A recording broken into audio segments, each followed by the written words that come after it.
Hantu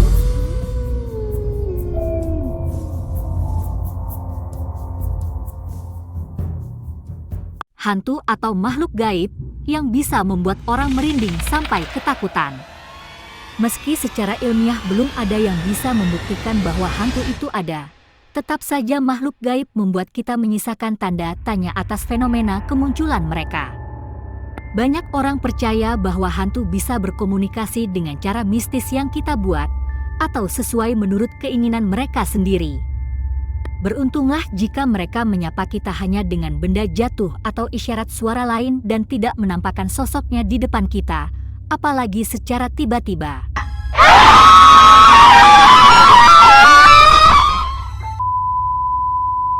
Kali ini kami akan membahas sebuah rahasia umum, bahwa di balik nuansa pesantren yang agamis terselip cerita-cerita mistis yang beredar. Seperti cerita nyata yang dialami seorang santriwati di Kalimantan Timur ini.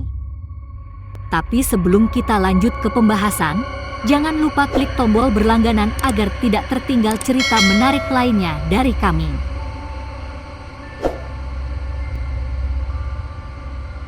Sebuah cerita horor datang dari seorang mahasiswi semester 3 bernama Dini.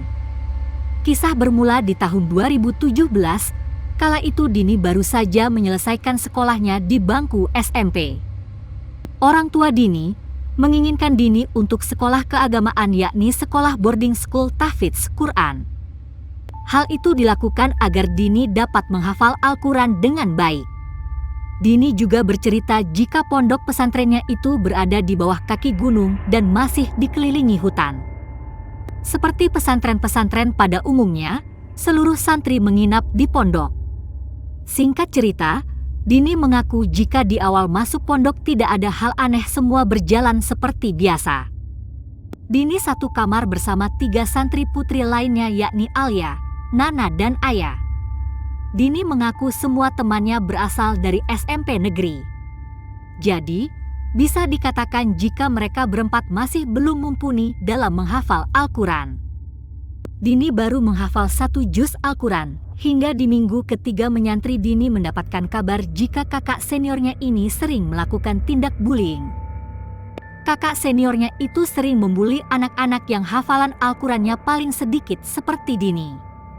Hingga suatu sore, setelah salat Asyar, Dini bersama santri lainnya berkumpul di Masjid Ponpes untuk melakukan hafalan.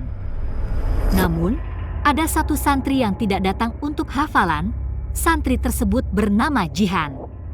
Dini dan teman-temannya berpikir jika Jihan sedang menstruasi, makanya ia tidak datang untuk hafalan. Kelas berjalan normal hingga jam 17 sore. Beberapa santri ada yang memilih kembali ke kamar, beberapa lagi mengobrol termasuk Dini. Di saat sedang asyik mengobrol, Dini dan Alma sempat melihat Jihan keluar dari area hutan dengan pakaian kotor penuh telur dan terigu. Jihan ini keadaannya kacau banget, itu kerudung dan gamisnya penuh dengan tepung dan telur, kayak orang yang lagi ultah abis diceplokin, ujar Dini. Jihan terlihat sambil menangis dan menuju ke arah kamar mandi pondok. Dini dan Alma yang melihat Jihan menangis berusaha mengejar Jihan. Saat berusaha mengejar Jihan, Dini dan Alma melihat segerombolan kakak kelas baru saja keluar dari area hutan. Dini dan Alma sudah curiga kalau Jihan jadi korban pembulian kakak seniornya. Singkat cerita, Dini dan Alma mendatangi toilet tempat Jihan masuk. Di sana Dini mendengar Jihan menangis. "Jihan, kamu kenapa?" tanya Dini. Alma pun ikut bertanya kepada Jihan, "Jihan, kamu baik-baik saja?" "Aku panggilin Ustadz Zahya," Alma memberi saran. Akan tetapi, Jihan tidak menjawab pertanyaan kedua temannya itu. Jihan tetap menangis sampai tiba waktunya maghrib. Alma pun mengajak Dini untuk kembali ke asrama untuk mandi dan persiapan salat maghrib. Awalnya, Dini menolak ajakan Alma. Ia merasa kasihan dengan Jihan yang sudah dapat dipastikan sebagai korban bullying. Alma mengatakan, mungkin Jihan butuh waktu untuk menenangkan diri dan akan kembali lagi nanti untuk mengecek keadaan Jihan. Akhirnya, Dini dan Alma kembali ke asrama untuk sholat maghrib berjamaah. Selesai salat maghrib, Dini dan Alma mengantri makanan. Kebetulan, di belakang Dini dan Alma tampak kakak senior mereka.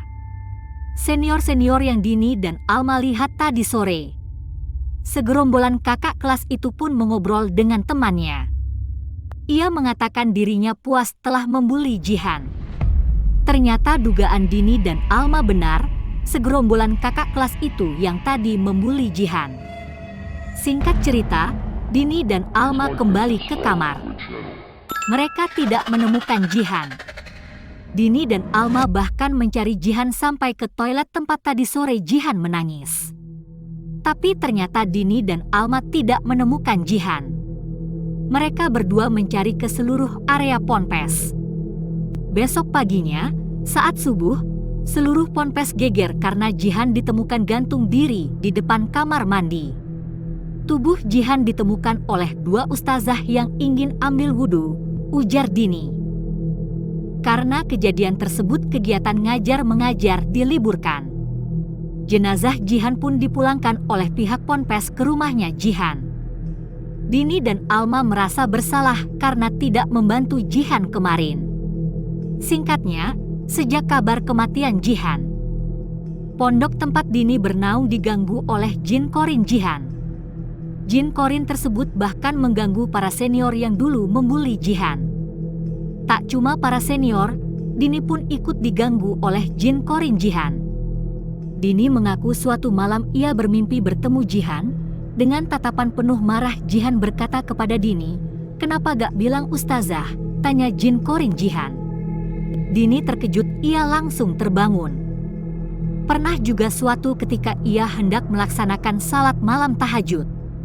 Salah satu temannya melihat Dini salat berdua. Akan tetapi, hari itu Dini hanya salat sendiri. Karena banyak kejadian aneh yang menimpa pondok pesantren selepas kepergian Jihan. Pihak pondok pesantren memutuskan untuk mengadakan ruqyah massal. Baru beberapa juz dibacakan oleh ustaz dan ustazah, para santri banyak yang mengalami kesurupan. Kesurupan massal pun tak terelakkan. Pihak pondok meminta santri yang tidak kehilangan kesadaran kembali ke kamar masing-masing oleh ustaz dan ustazah. Hal itu dilakukan untuk mempermudah para ustaz dan ustazah meruqyah. Hingga jin korin Jihan pun datang di ruqyah massal yang diadakan ponpes. Ustaz pun penasaran dengan maksud dan tujuan jin korin Jihan. Ustaz pun sempat bertanya apa yang menyebabkan Jihan masih ada urusan di dunia. Jin korin Jihan itu kembali menceritakan apa yang terjadi di sore hari. Pihak ponpes pun terkejut dengan pengakuan dari jin korin Jihan. Keesokan paginya, terdengar kabar jika segerombolan kakak kelas yang membuli almarhumah Jihan dikeluarkan dari ponpes. Kejadian ini pun sempat tersebar keluar pondok pesantren. Mendengar isu tersebut, keluarga Dini memutuskan menyekolahkan Dini di sekolah biasa saja. Mungkin takut jika Dini menjadi korban berikutnya. Itulah sedikit cerita tentang real horror experience yang dialami beberapa orang. Tetap terus ikuti channel kami agar tidak tertinggal cerita menarik lainnya dari kami.